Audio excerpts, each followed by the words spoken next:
you make. So I want to go back to something Senator Heitkamp asked you with respect to forced arbitration, because clearly we have a powerful company that's often up against one individual who's trying to get something corrected on their credit rating report or whatever it may be. And yet in the aftermath of this incredible breach, you said that you would provide credit protection, but only if consumers gave up their right to get their day in court. You wanted to have forced arbitration. Now, your testimony today is that was a mistake, that you did not mean to apply it in this case. Is that right?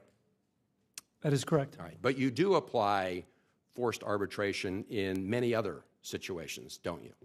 In the consumer products? Yeah. And so if you're looking out for the rights of consumers, why don't you give them the choice of how they seek their remedy? Senator, I understand your issue today that arbitration clause is a legal provision, and we follow that. And you've been not just legal, but you've paid lobbyists on Capitol Hill. I'm asking you a question then. Have you paid lobbyists on Capitol Hill to fight the rule that was put forward by the Consumer Financial Protection Bureau?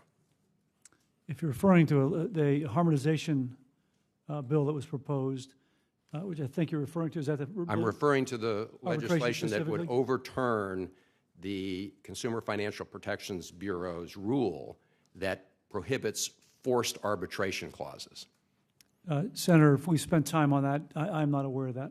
Okay. So are you in favor? Then you said it's part of the law, and so you're just abiding by the law. But as somebody who has experience in this area, would you agree that consumers should have the right to decide how best to protect themselves in legal matters? Senator, if that becomes law, we'll follow the law. No, that's not my question. I understand. My question is, where do you stand on the issue of allowing consumers to choose how they seek recourses when they believe they've been wronged?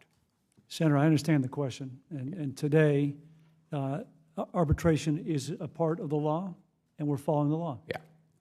And so you're following it even though it may be unfairly treating consumers. Is that right? I understand your point. But, Mr. Chairman, but you chose to suspend that law.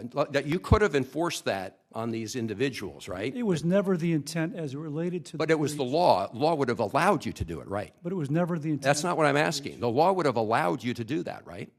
Yes. And you chose not to because you thought in that circumstance, consumers would be better protected by having choices. And my only question to you, if it's good in that circumstance, why isn't it good for consumers all the time? Thank you, Mr. Chairman.